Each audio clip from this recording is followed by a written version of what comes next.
Coming up on Citrus TV News, how does the Carrier Dome transform the field so quickly? Find out how they changed from lacrosse to basketball in just a day. Protests over Chancellor Syverud's stance on SU not acting as a sanctuary campus. Citrus TV's Zachary Levine covers more on those demonstrating at last night's SA meeting. And nobody likes a traffic jam, but how much does it cost you to be stuck in rush hour? All this and more right now. This is Citrus TV News live at 6, your campus news leader. Our top story tonight, 11 bomb threats made at the Jewish community centers around the United States. Good evening, I'm Jackie Prager. And I'm Nick Papantonis. The JCC Association says 69 threats have been made in the last month. One of those was in the town of DeWitt. Citrus TV's Adam Unger is live in the DeWitt JCC with more.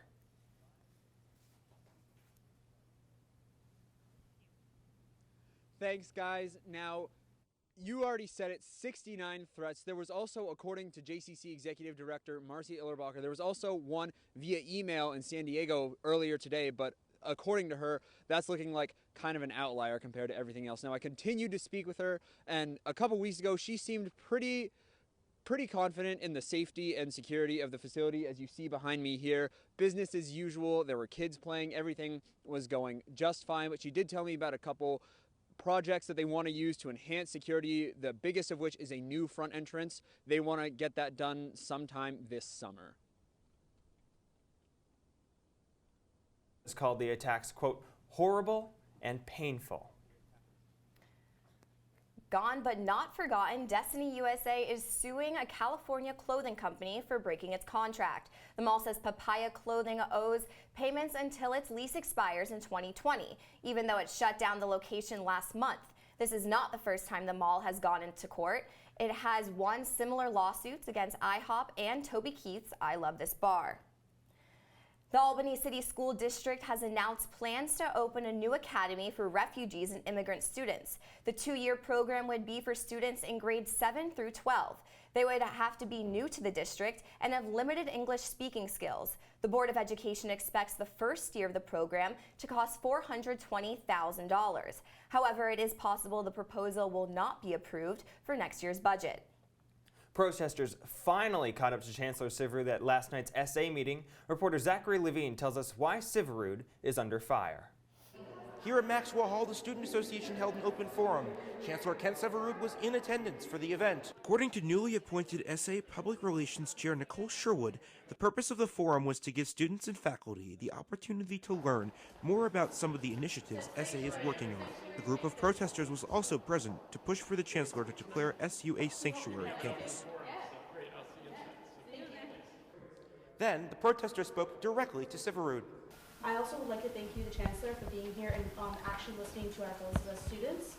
One thing I think, as you can see, is we really do care about the concept of a sanctuary campus. I understand that there's a lot of different legal considerations, but many of the concessions you've already made in your reaction to the SA bill already do meet the qualifications for a sanctuary campus. So I know that I speak for many students at SU when I do ask you to please consider declaring SU a sanctuary campus. So basically, there's a group on campus called the Coalition for Justice. This group is dedicated basically to making the campus a better place by combating racism, homophobia, transphobia, by being a feminist organization, and basically protecting all students in whatever ways we can. We're going to be planning other events throughout the semester to broaden the awareness and get the word out and show just how many students care about making Syracuse a sanctuary campus. Since the school receives federal funding, is there anything Chancellor Syverud can do? A lot of the aspects that would be required to make Syracuse a sanctuary campus are legally feasible for this school. I really hope he did strongly consider what we said tonight. And if he doesn't, we will make sure he hears our voices. Reporting from Maxwell Hall, Zachary Levine, Citrus TV News. SA President Eric Evangelista announced he would not appeal the decision made by the Judicial Review Board. This past weekend, SU students had the opportunity to watch lacrosse games on Saturday and a basketball game on Sunday, all in the same place. Just how does the Carrier Dome host football, lacrosse, and basketball? Citrus TV's Connor White was in the Dome Saturday to find out more. After the final whistle goes and the fans leave their seats behind, the Dome changeover crew takes the field. It's their job to take the turf field that just hosted a lacrosse game and transform it into the Jim Boeheim court for next day's basketball game. Converting from a lacrosse field to a basketball court is no easy task, and as you can see behind me, it's all hands on deck here at the Carrier Dome.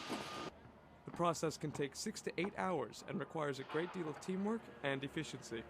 Males or the females that want to lift Bravos, they'll lift Bravos, so we'll have a Bravo crew, which are the blue mats, and then a T-tooling crew, which are the what locks the Bravo mats together. And then once that's done, then we just split the students up to, Pete will take a group and do bleachers, Tom will take a group and do the court, and then everybody else only does chairs and the court side. The bulk of the workforce is provided by students, and not just from SU. SU, ESF, Summer High School. Over the past couple of years, we've had a lot of Cortland students come. Although it's a paid job, the crew gives up a great deal of their time to finish the monumental task. While others were out partying, these students were doing a job that would give most professional crews a run for their money. I would say the bigger story here is that there's over 70 students here, and without the student workforce at Syracuse University and the Carrier Dome, we don't get these changeovers done. I mean, when we bring in bigger events like Monster Jam and concerts, and the promoters see what goes on here, we cover 87,000 square feet in about 2 hours and 15 or 20 minutes.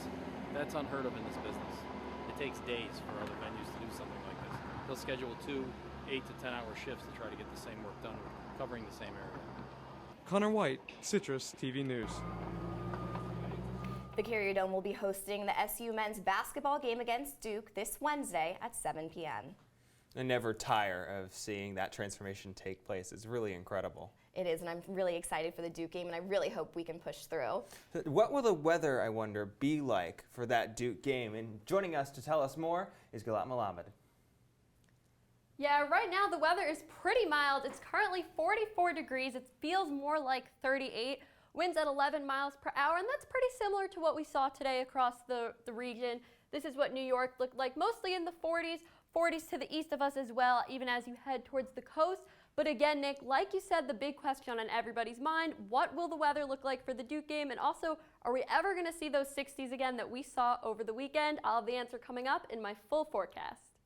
Thanks, Galad. After the break, Breitbart's most controversial editor is out of a job. We'll tell you why. And a new national security advisor is in the White House. Stay tuned. When I was in foster care, I never knew when I would have to move. So I always had my suitcase ready to go. Then one day, I was adopted. My new parents opened their hearts and home to me. My parents cook my favorite breakfast for me every morning. My parents take me on trips I never thought I would go on. They gave me a home and an even better reason to use that suitcase. My parents aren't perfect, but they're perfect for me. Here we go. We're gonna go out there in the rain. You're gonna get wet. All right, here we go. Go,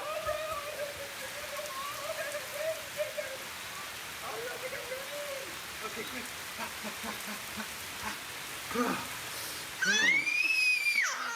Oh yeah, yes. So much fun. Mwah.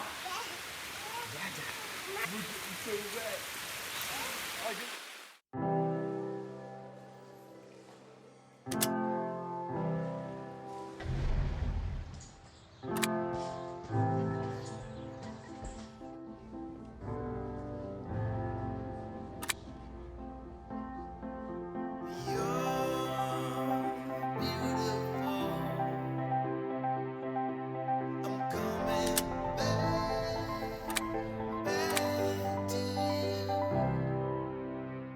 There are 16 million children struggling with hunger in America. This is a serious problem, but one we can solve.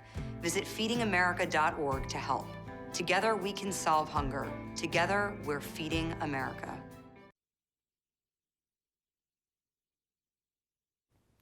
President Trump has selected his new national security advisor, Lieutenant General H.R. McMaster, will replace Lieutenant General Michael Flynn. Flynn was fired after 3 weeks on the job for lying to Vice President Mike Pence. McMaster served in both Iraq and Afghanistan. He's not the first choice for the position. Trump previously asked Vice Admiral Robert Harward, but Harward turned the role down. The Trump administration is cracking down on immigration laws, and new memos suggest how they're going to do it. The Department of Homeland Security says they'll build Trump's wall and tighten requirements immigrants need to avoid deportation. This comes nearly a month after Trump signed 2 executive orders cracking down on illegal immigration. And this just in, an editor at Breitbart News has resigned for following backlash. A video released over the weekend shows Milo Yiannopoulos reportedly condoning relationships between men and underage boys. The aftermath of the release has seen conservative gathering CPAC disinvite him from a speaking role and the cancellation of a book deal late last night. Yiannopoulos says the video was taken out of context, but he still chose to resign. Controversy also reigns in New York City today. The TSA is investigating after 11 people were allowed to bypass security at JFK. The incident happened at a pre-check lane that was not fully staffed. The passengers' bags were screened and dogs did not react. So the organization says there was minimal security risk. 3 of the passengers were screened after they landed in California. The other 8 have not been identified. And moving overseas, 4 Americans have been killed in a plane crash in Australia. It happened in Melbourne. Police say the charter flight crashed after a major engine failure. Hitting a shopping center, the accident killed 4 passengers and the Australian pilot on board. It took more than 60 firefighters to get the resulting fire under control. No one in the shopping center was injured. Indonesia is battling widespread flooding after major rainstorms hit the country. The Jakarta Observatory says in just one day, Indonesia received more rain than it typically does in 1 month. The floodwaters are chest deep in the country's capital of Jakarta. Thousands of homes have also been flooded, causing schools to be closed and workers to stay home. In Europe, riots have broken out in an immigration neighborhood in Sweden's capital of Stockholm. This comes just 2 days after President Trump suggested immigrants are causing violence in the Scandinavian country. Crowds were seen burning cars, vandalizing shops, and throwing rocks at police. Swedish police say they made at least 1 arrest. And a crazy chase in Spain today. Spanish police were firing gunshots to stop a gas truck from speeding against the flow of traffic. Barcelona police say a man stole the butane gas truck and failed to obey orders as he drove the wrong way on the city highway. Officers say the suspect crashed into several cars during the chase and that terrorism was not a motive. The suspect has been arrested and is now being questioned at a hospital. And to Israel now, where a soldier who has shot and killed a wounded man who was attacking him has been sentenced to jail. The soldier was found guilty of manslaughter. He'll spend 18 months behind bars. Prosecutors have been asking for 3 to 5 years. The case divided that country over when and where military officials can use force against attackers. Lawmakers say they will appeal that decision. This is SU's most accurate weather forecast. Look at local conditions across the state today. A lot of sun in central New York. To the east of us, you have sun. To the west of us, sun. And not here in Syracuse, though. We had clouds all day. Waking up tomorrow, going to be clouds also. 41 degrees. It's going to be a high of 56, so definitely not too bad. Tomorrow's highs across the country. Beautiful February day. You have 70s and 80s all throughout the middle. And even in the northeast, high 50s and high 40s. Looking at tomorrow's planner for the Duke game, 4 p.m. if you're heading out, lining up in front of the Dome, 54. Tip-off 7 p.m. going to be 47. And 46 if you're leaving the game, you figure around 9 p.m. Good news is low winds and not a very high chance of rain. This is tomorrow night. Clouds across the area, but rain is to the north of us, so we don't have to worry about that. Looking ahead at our 5-day forecast, tomorrow it's going to be pretty mild, high 56, low 45. Thursday going to be really nice, going up to 65 degrees. Friday, Saturday, we're going to have some rain and even thunderstorms because of that warm weather. Sunday, it's going to dip down to the 30s, but you might get some sun. Well, Gilad, so we're seeing the 60s on Saturday and then the 30s on Sunday. Yeah. What are we going to see as we go into March? Yeah, this is our crazy Syracuse weather this weekend. March is going to be kind of a happy medium that first week, so we can expect a lot of mid-40s going into next week. And I feel like with that curse of Syracuse, we're just going to be in for it soon. Is snow going to be on the way? Yes, snow is on the way. It will take like 2 weeks, so it's actually going to be in March. We should be done with snow for February, but it'll be back. Great. Well, thanks so much. And coming up, a new way to transfer money overseas using Facebook. And Bird Library is expanding their hours for students. All that and more after the break.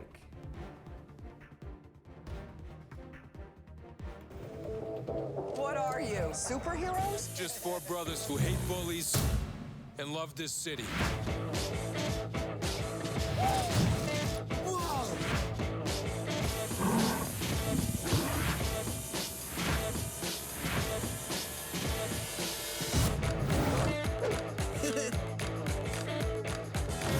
Gear up, guys.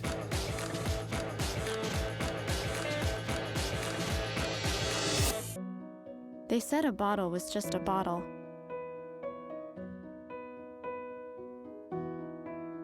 That no one would ever notice me.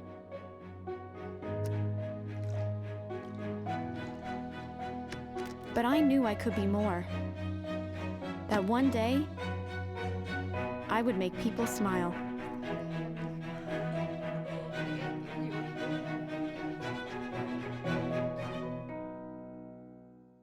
It's a beautiful day out here. Sunny today with light breezes, giving way to clouds in the afternoon.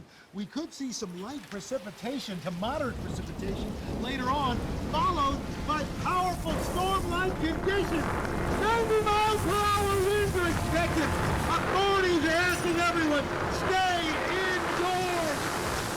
Come on, that's it. Let's go.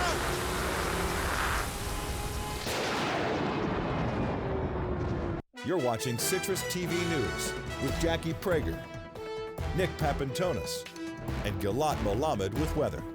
Citrus TV News continues now. Just when you thought Facebook could do everything, there's more. You can now transfer money internationally through the social media website. It was already available within the U.S. The site uses a chat box called TransferWise to do the work. It can also tell users when exchange rates hit, quote, favorable rates. Popeyes fans will be having it their way. The fried chicken chain will now join the parent company of Burger King. Restaurant Brands International is buying the chicken chain for $1.8 billion. The parent company now plans to create more Popeye restaurants around the world. The parent company of the two also owns Tim Hortons. And want another reason to hate traffic? A new study shows traffic in the U.S. costs drivers $300 million a year. That's about $1,400 per driver. It's truly a case where time equals money. The study also says the U.S. has nearly half of the 25 most gridlocked cities in the world. Topping that list was Los Angeles, where drivers there spent 104 hours stuck in traffic each. And suicide is the #1 cause of death among U.S. teens. But legalizing same-sex marriage seems to be helping lower that risk.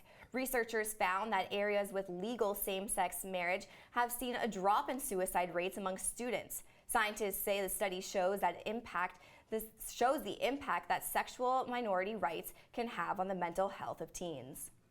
Midterms week is approaching fast. Nobody's looking forward to it. But Bird Library will be open 24/7 to help you study for that exam. Citrus TV reporter Sabrina Maggiore tells us that students are excited for the new hours. Through a pilot program pioneered by SA, Bird Library will now remain open 24/7 during midterms week. While the library typically closes at 10 p.m. on Fridays and Saturday nights, Bird will remain open for 24 hours during the weekends of February 23rd through 26th and March 3rd through 5th. Yeah, it's about a 2 to 3 week stretch that's typically seen. I mean, we don't have an official midterm week here at Syracuse, but we're about 70% of midterms lay for a lot of students at that time period. The initiative pioneered by SA fulfills campaign promises of SA President Eric Evangelista and Vice President Joyce Lalonde. The initiative was championed by the Academic Affairs Chair, James Franco. So beginning first week of last semester in the fall, we really got on the ball, started meeting with Dean Seaman of the libraries, and we met with other officials, and we really were able to accomplish it working all through that semester, get some quotes, what we need to make it a reality now in a couple weeks. After analyzing and evaluating the results of this pilot program, SU may be looking to expand library hours in the future. Looking at like our peer schools, a lot of other schools have libraries open 24/7 for students all the time.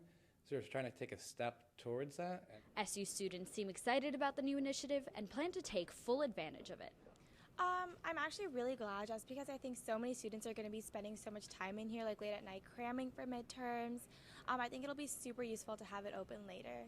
I was not aware Bird was going to be open 24/7 midterms week, which is great. I'm going to need that for sure. I'm in Bird like 10 hours a week already, so midterms week I'm definitely going to need it way more. Sabrina Majore, Citrus TV News. Bird is usually open all day during finals week. And coming up on sports, find out what NBA team is making major leadership changes and which women's lacrosse player is getting national recognition 3 games into the season. This and more coming up after the break. Adventure can be found anywhere, but the best place to start is in the forest. I spy something beginning with S. Snow? No. Snow-covered trees. Nothing to do with snow. Head outside to discover incredible animals and beautiful plants that come together to create an unforgettable adventure. Wow. So grab your loved ones. Don't even. And explore a world of possibilities. Come on, this way. Visit discovertheforest.org to find the closest forest or park to you. There's one thing you can never have sex without. It's not something you buy. Or something you take. In fact, there's only one way to get it. It has to be given to you, freely. It's consent. Because sex without it isn't sex. It's rape. Consent. If you don't get it, you don't get it. It's on us to stop sexual assault. Learn how and take the pledge at itsonus.org. Looking for these? You drive Buzzed. It could be one very expensive ride. First, you gotta make bail. Then pay me to get your car back. Your insurance premiums will go through the roof. And my legal fees just keep adding up. All told, it could end up costing you $10,000. Buzzed, busted, and broke. Because buzz driving is drunk driving. Look at you. You're at the top of your game. You're unstoppable. Nothing can throw you off track. Wait, is that your car? Uh-oh. Yeah, I saw that coming. That will throw you off track. You're looking at around 10 grand in fines, legal fees, and increased insurance rates. Let's try this again. Smart move. Because buzz driving is drunk driving. And now, your Citrus TV Sports Report. Welcome back, I'm Brianna Adams with your Sports on the Hill. Now lacrosse has officially kicked off and Syracuse women are already getting national recognition. After an impressive weekend in the Carrier Dome defeating both Canisius and Binghamton in a doubleheader, Syracuse freshman Morgan Widner leads the Orange in draw control per game with 13.67 and leads the nation.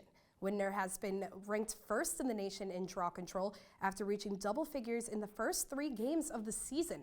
In the most recent victory against Binghamton, Widner had 11. Syracuse also ranked in the top 10 for 5 other categories, including second in the nation for assists per game at 10. The Orange look for their 4th straight win on Saturday as they host Massachusetts in the Carrier Dome. Moving forward, NBT Bank Stadium will be bustling in the offseason on March 4th as the Syracuse Chiefs host their annual open house. Fans will get a chance to meet Chiefs mascots Scooch and Pops, practice their swing in the minor league batting cages, and even get to audition to sing the national anthem at games this upcoming season.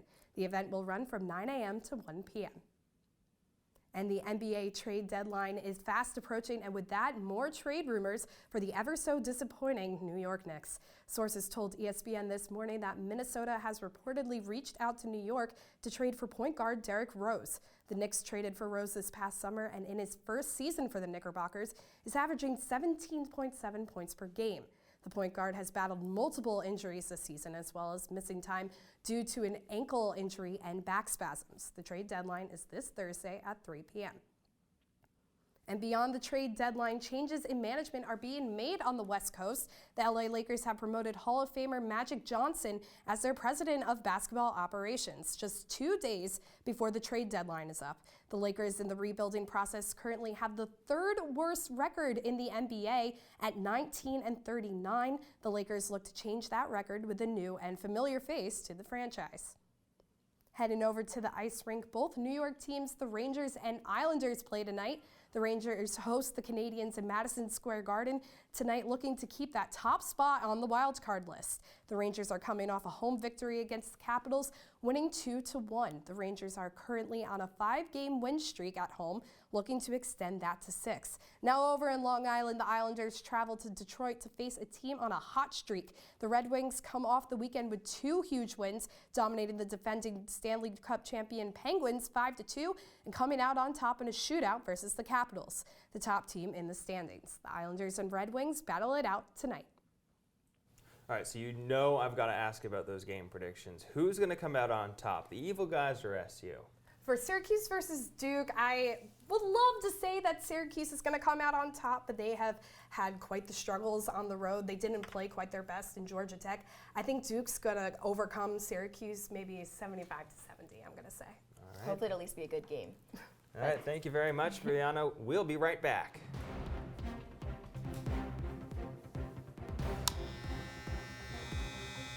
What's up?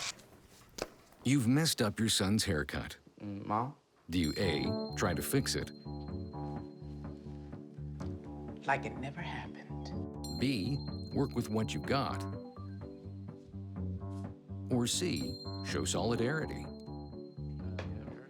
Thank you, baby. As a parent, there are no perfect answers. But you don't have to be perfect to be a perfect parent. Thousands of teens in foster care will love you just the same. Taking care of a family member can lead to plenty of questions. Fortunately, there's a place to get the answers, for them and for you. Find articles, tips, and tools from experts and others who have been in your place. The Caregiving Resource Center at aarp.org/caregiving. Every time I hear the alarm bell go off in school, I think it's an air raid. A lot of houses in our neighborhood have been destroyed. I like to close my ears and sing songs whenever the bombs come close. I'm worried our new neighbors won't like us. But I know it's all gonna be worth it. I just want my family to be safe. But these are not my words. These are not my words. These are not my words.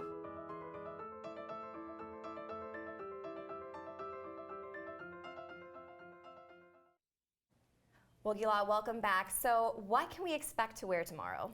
Yeah, it's going to be a little nicer today. Not as warm as over the weekend, but you definitely won't need your heavy winter coat, and you'll definitely be fine in class wearing a t-shirt. Great. Thanks so much. Thank you very much.